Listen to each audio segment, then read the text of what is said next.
Ma'am लापियो Chandel की लिवा सराई चिंगुम कायना लेरे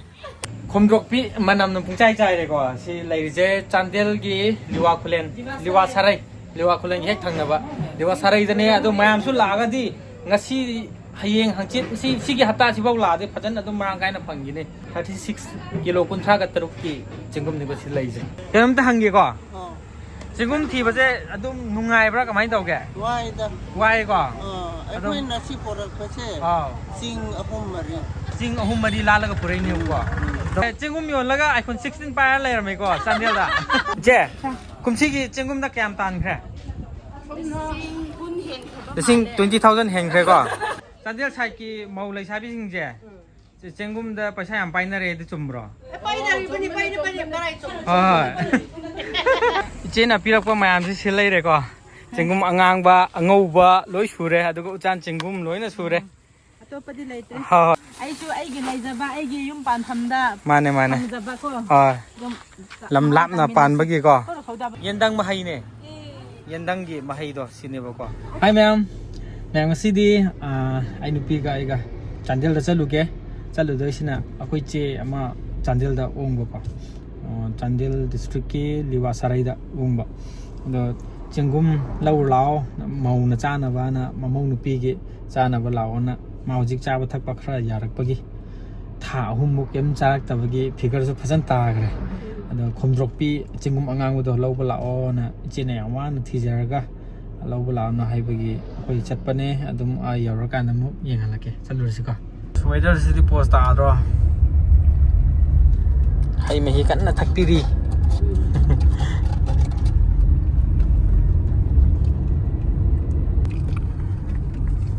mi nangi namana bisingdi chak chaba kai ka hauba yawre na hai nangdi ngarang na handagi khara chaba haudangai ri mahi tani nang thai je thau mari je ising ju am thakte mana jus kuma de khara thai khangni da mahi khatal tha lengi dau mali nangi ji acha po choi de lai bani nang cha da bai ni nong ju am kan nam mangi palel yaure palel lambi se chat tap koi re ko ni gen jinga cheda ai ko je am thi dau mal na sigi thong je hek la la ga chumding ta chakhi hana de more chakhi doi ne ko koi re irang lai ge dai chakhi da ba lambi je kanam chana dra chandel sida dum more chakhane ko som da hai ga ne thare chandel 15 km komla thabi kilometer atu ku duk kaina ka ko ke se da si wali ne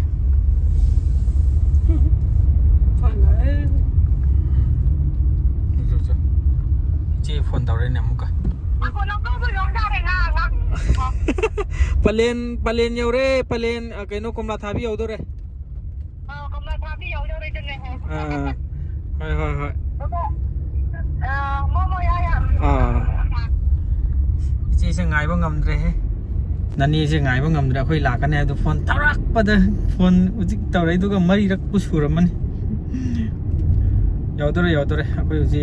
komla thabi yausila ka dore palen da gi haijin ma koila komla thabi yau khangor roi de sidai de liwa sarai de chandel district haijawani chandel yaude ba penaching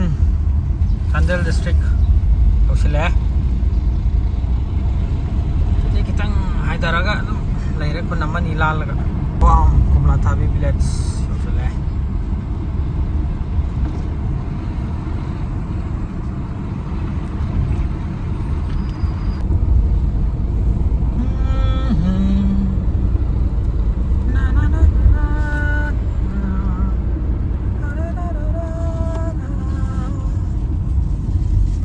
dore atiku maching kom dong atan yo le situ sina liwa maring nobodya lai bodo ko sangpam dune leiriba kam khami bu gari singje chingum leiba gi anam oi dune ba ꯌꯣꯜꯂꯤꯁꯤꯡꯁꯦ ꯑꯗꯨꯒꯤ ꯆꯤꯡꯒꯨꯝꯗꯣ ꯉꯥꯛꯇꯅꯤꯀꯣ ꯌꯣꯜꯂꯤꯁꯦ ꯁꯤꯁꯦ ꯃꯌꯥꯝ ꯌꯣꯜꯂꯦ ꯑꯗꯨꯒ ꯁꯣꯝ ꯁꯥꯏꯗꯇꯁꯨ ꯁꯣꯝ ꯁꯥꯏꯗꯇ ꯃꯌꯥꯝ ꯑꯃ ꯌꯣꯜꯂꯦ ꯌꯣꯜꯂꯤꯁꯤꯡꯁꯦ ꯑꯗꯨꯗꯤ ꯆꯤꯡꯒꯨꯝꯗꯣ ꯉꯥꯛꯇꯅꯤ ꯆꯤꯡꯒꯨꯝ ꯂꯩꯕ ꯈꯥꯝꯕ ꯉꯥꯛꯇꯅꯦꯕ ꯑꯩꯈꯣꯏꯅ ꯁꯤꯒꯤ ꯈꯨꯟꯁꯦ ꯑꯃ ꯂꯥꯜꯂꯒ ꯂꯩꯇꯣꯏꯕ ꯌꯧꯔꯦ ꯁꯤꯒꯤ ꯒꯣꯂꯥꯏꯁꯦ ꯍꯥꯏꯕꯗ ꯌꯦꯠꯂꯣꯝꯗ ꯃꯌꯥꯝ ꯌꯣꯜꯂꯝꯃꯅꯤ ꯏꯆꯦꯁꯨ ꯁꯤꯗ ꯉꯥꯏꯔꯝꯕ꯭ꯔꯥ ꯀꯥꯏꯗ ꯉꯥꯏꯕ꯭ꯔꯥ ꯈꯪꯗꯦꯅꯦ ꯑꯩ ꯁꯤꯗ ꯉꯥꯏꯕꯗ ꯁꯤꯒꯤ ꯀꯩꯅꯣꯁꯦ ꯏꯁꯇꯣꯔꯁꯦ ꯑꯗꯨꯒꯤ ꯉꯥꯛꯇꯅꯦꯕꯀꯣ ꯂꯩꯔꯤꯁꯦ ꯑꯩꯈꯣꯏ ꯏꯆꯦ ꯁꯤꯗ ꯉꯥꯏꯕ ꯃꯥꯟꯗꯦ ꯅꯠꯇꯦ ꯑꯥꯗ ꯉꯥꯏꯕ ꯖꯥꯠꯂꯥ ꯁꯤꯗ ꯉꯥꯏꯕ꯭ꯔꯥ ꯀꯗꯥꯏꯗ ꯉꯥꯏꯕ꯭ꯔꯥ ꯈꯪꯗꯦꯅꯦ ꯁꯤꯁꯤ ꯎꯗꯦ ꯐꯣꯟ ꯇꯧꯋꯣ ꯌꯣꯟꯕꯗꯤ ꯃꯌꯥꯝ ꯑꯃ ꯌꯣꯜꯂꯦ ꯁꯤꯗ ꯀꯣ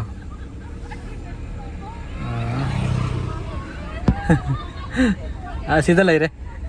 ꯃꯃꯥꯏ ꯂꯩꯔꯨꯈꯤꯒꯦ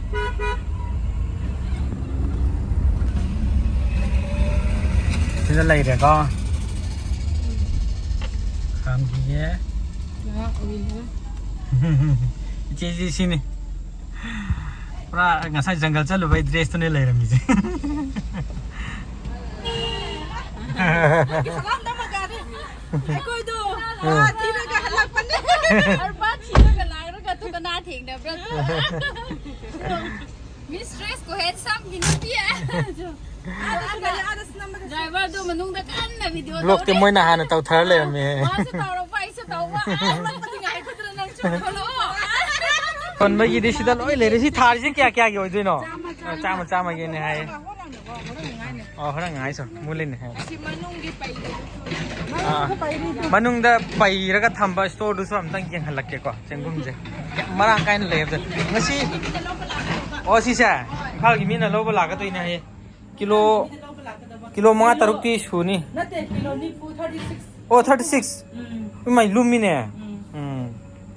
Khomdrok pi manam nam pung chai chai le ko si lai je Chandel gi liwa khulen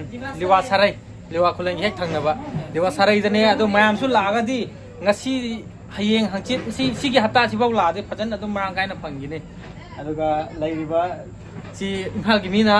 yonna ba lalon bina ti am bane hai 36 kilo kunthra ga taruk ki chingum ni ko si lai je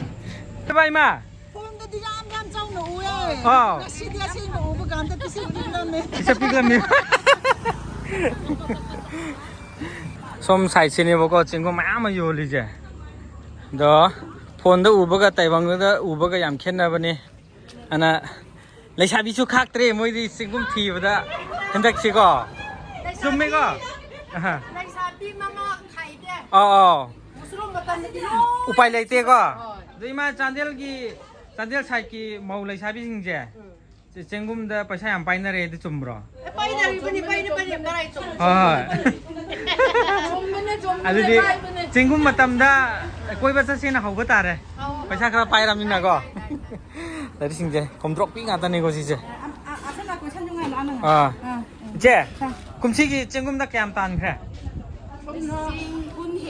Sing 20,000 hen khre ko adu wan man le ko du de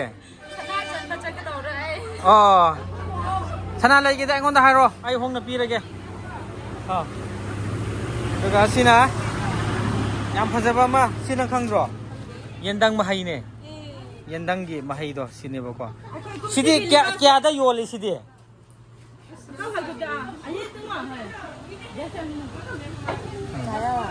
sisina akhoi gi mai maru se diabetes laiba mi singna phutlaga thakka da ba ko yendang gi ma hai do ko 600 ne hai si gi keno je yendang ma hai je marung manung da phajan yauri to kumsi gi liwa sarai gi oina chengum yon bada topar taraba iche amakak unajarake iche lising kya mung yon khre sengna hayu ko 15,000. as adu di som ichi ne hengre 20,000 na top ti som na leire du di wa lot pa male lote ko contest na bane ichi ne hengre du di Sada Chandel da thambal thamchet salam ba jidinga iko. Sida mathaklom dei la ko oram doi ni. ꯆꯦꯡꯒꯨꯝꯁꯦ ꯃꯈꯜꯅꯦ ꯑꯣ ꯁꯤꯁꯨ ꯆꯥꯕꯀꯣ ꯁꯤꯒꯤ yellow ꯀꯂꯔꯁꯦ ꯑꯗꯨꯒ ꯁꯤꯅ ꯎꯆꯥꯟꯒꯤꯅꯦꯕꯀꯣ ꯁꯤꯁꯦ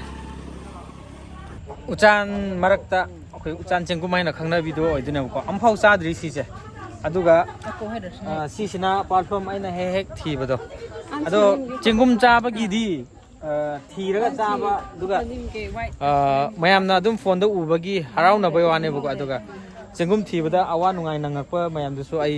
ꯍꯪꯉꯛꯀꯦꯕꯀꯣ ꯀꯃꯥꯏꯅ ꯇꯧꯒꯦꯗꯕ ꯑꯗꯣ ꯑꯩꯈꯣꯏ ꯆꯦꯡꯒꯨꯝ ꯌꯣꯜꯂꯒ iPhone 16 ꯄꯥꯏꯔ ꯂꯩꯔꯝꯃꯦꯀꯣ ꯆꯥꯟꯗꯦꯜꯗ ꯑꯁꯤ ꯁꯣꯏꯗ꯭ꯔꯕ ꯋꯥꯐꯝꯅꯦ ꯆꯦꯡꯒꯨꯝ ꯌꯣꯜꯂꯒ ꯂꯩꯕꯅꯦ ꯍꯥꯏꯌꯦ ꯁꯤꯒꯤ ꯃꯅꯥꯎꯅꯨꯄꯤꯅꯦ ꯑꯩꯈꯣꯏ ꯄꯨꯜꯂ ꯂꯩꯍꯜꯂꯅꯦ ꯀꯩꯅꯣꯝꯇ ꯍꯪꯒꯦꯀꯣ ꯆꯦꯡꯒꯨꯝ ꯊꯤꯕꯁꯦ ꯑꯗꯨꯝ ꯅꯨꯡꯉꯥꯏꯕ꯭ꯔꯥ ꯀꯃꯥꯏꯅ ꯇꯧꯒꯦ ꯋꯥꯏꯀꯣ ꯑꯩꯈꯣꯏꯅ ꯁꯤ ꯄꯣꯔꯛꯄꯁꯦ ꯆꯤꯡ 3-4 ꯆꯤꯡ 3-4 ꯂꯥꯜꯂꯒ ꯄꯨꯔꯛꯏꯅꯦꯕꯀꯣ ꯑꯗꯣ ꯃꯌꯥꯝꯅꯗꯤ ꯁꯤꯗ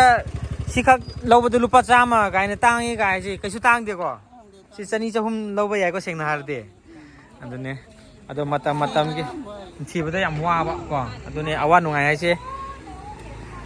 ꯑꯗꯨ ꯀꯨꯝꯁꯤꯒꯤ ꯑꯣꯏꯅ ꯂꯨꯄꯥ ꯀꯌꯥꯃꯨꯛ ꯌꯣꯟꯈ꯭ꯔꯦ ꯏꯃꯥꯒꯤꯗꯤ ꯑꯗꯨꯗꯤ ꯂꯣꯏꯅ ꯃꯥꯟꯅꯗꯦ ꯍꯣꯏꯗꯤ ꯏꯃꯥꯒꯤ ꯑꯣꯏꯅ ꯍꯥꯏꯕ ꯑꯩꯗꯤ ꯌꯥꯝꯗꯦꯗ ꯀꯌꯥꯃꯨꯛ ꯌꯣꯟꯈ꯭ꯔꯒꯦ 30-40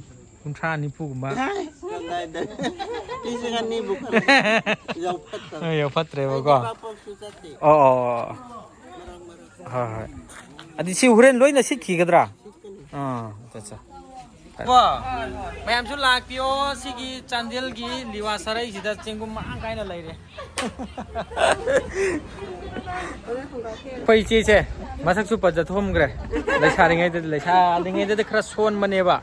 ꯑꯗꯣ ꯃꯧ ꯑꯣꯏꯔꯀꯥꯟꯗꯗꯤ ꯍꯦꯟꯅ ꯐꯖꯈ꯭ꯔꯦ ꯁꯤꯗ ꯄꯥꯟꯕ ꯆꯍꯤ ꯀꯌꯥ ꯁꯨꯔꯦ ꯆꯍꯤ 15 15 ꯀꯣ ꯑꯉꯥꯡ 3 ꯁꯨꯔꯦꯀꯣ ꯑꯉꯥꯡ 3 ꯁꯨꯈ꯭ꯔꯦ ꯍꯥꯏꯌꯦ ꯑꯗꯣ ꯂꯥꯛꯏ ꯈꯨꯗꯤꯡꯒꯤ ꯊꯦꯡꯅꯕꯗꯣ ꯃꯃꯥꯡꯗꯁꯨ ꯂꯥꯛꯑꯣꯅ ꯍꯥꯏꯕꯅꯤ ꯏꯆꯦꯅ ꯑꯗꯣ ꯑꯩꯈꯣꯏ ꯁꯪꯗꯕꯒꯤ ꯂꯥꯛꯆꯗꯕꯅꯦꯕ ꯍꯟꯗꯛꯇꯤ ꯏꯆꯦꯅ ꯂꯥꯛꯑꯣꯅ ꯏꯆꯦꯅ ꯆꯦꯡꯒꯨꯝ ꯃꯔꯥꯡ ꯀꯥꯏꯅ ꯄꯤꯕꯤꯔꯛꯑꯅꯤ ꯉꯁꯤꯗꯣ ꯌꯦꯡꯍꯜꯂꯛꯑꯒꯦ ꯃꯌꯥꯝ ꯑꯗꯨꯗꯤ ꯏꯆꯦꯅ ꯄꯤꯔꯛꯄ ꯃꯌꯥꯝꯁꯤ ꯁꯤ ꯂꯩꯔꯦꯀꯣ ꯆꯦꯡꯒꯨꯝ ꯑꯉꯥꯡꯕ ꯑꯉꯧꯕ ꯂꯣꯏ ꯁꯨꯔꯦ ꯑꯗꯨꯒ ꯎꯆꯥꯟ ꯆꯦꯡꯒꯨꯝ ꯂꯣꯏꯅ ꯁꯨꯔꯦ ꯑꯇꯣꯞꯄꯗꯤ ꯂꯩꯇ꯭ꯔꯦ ꯍꯣꯏ ꯍꯥꯞꯄꯁꯦ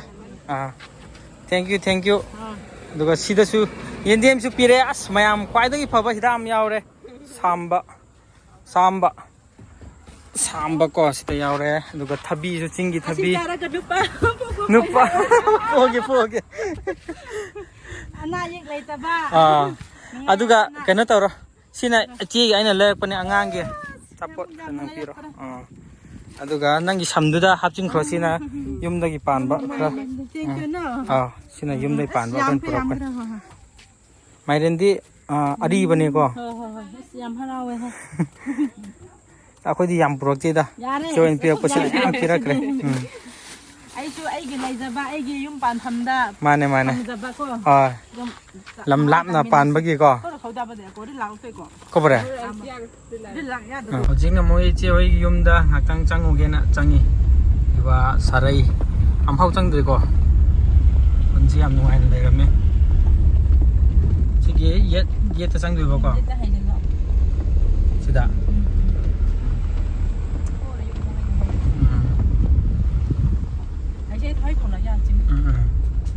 ꯃꯗꯥꯔꯤ ꯆꯧꯗꯦꯅꯣ ꯏꯅꯦꯝꯄꯣꯛ ꯂꯥꯛꯑ ꯂꯩꯔꯤꯁꯦ ꯏꯅꯦꯝꯄꯣꯛꯇꯤ ꯂꯩꯈꯤꯗ꯭ꯔꯦ ꯏꯆꯦꯅ ꯑꯩꯒꯤ ꯅꯨꯄꯥꯒꯤ ꯏꯅꯦ ꯑꯍꯟꯅꯤꯅꯦꯀꯣ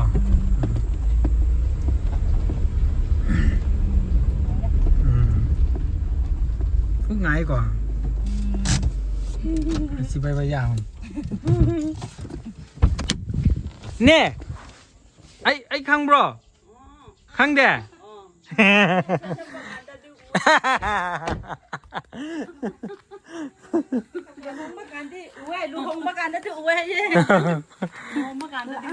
chị nào mày ăn một pot mày ăn lâu rồi lâu hay bây giờ lạc con nên sẽ khơi xe lấy sabi han là xin à atombi han đi chào rắp ra nên nè yare tâm ngasi chị na pirak pase sinebako komdrokpi lere chungum je makhal ne pirai je komdrokpi aduga sisina ucan marakta satpi chungum do ucan chungum hai do sine sina komdrokpi manbi akhabi do si oi doine sina hayang chagem थोंबा ngꯧꯕ khotpa tawdeba sisina lebak murum ne ko sisa sisu adum kangau chaba yare irolaga chaba yare mathangda sima leire sisu pire si yambudi yamde mathangda sigi yellow color si sisu yam haw yai ai am hawbudi chadre ngasi taste tawdini sisina mayam pire hojikti chengun pe ja ja ni yawre ko hren lauthoga yeng halage aphagi chan chengum su yawre leibak murum su yawre mayam pure mayam su leihori mayam su laga adum lawba yani ngasi nong ni sida Chandel sigi area sida ko si ngasai gi uchan chengum haibdun ne ko first time ni sabje hawra leiram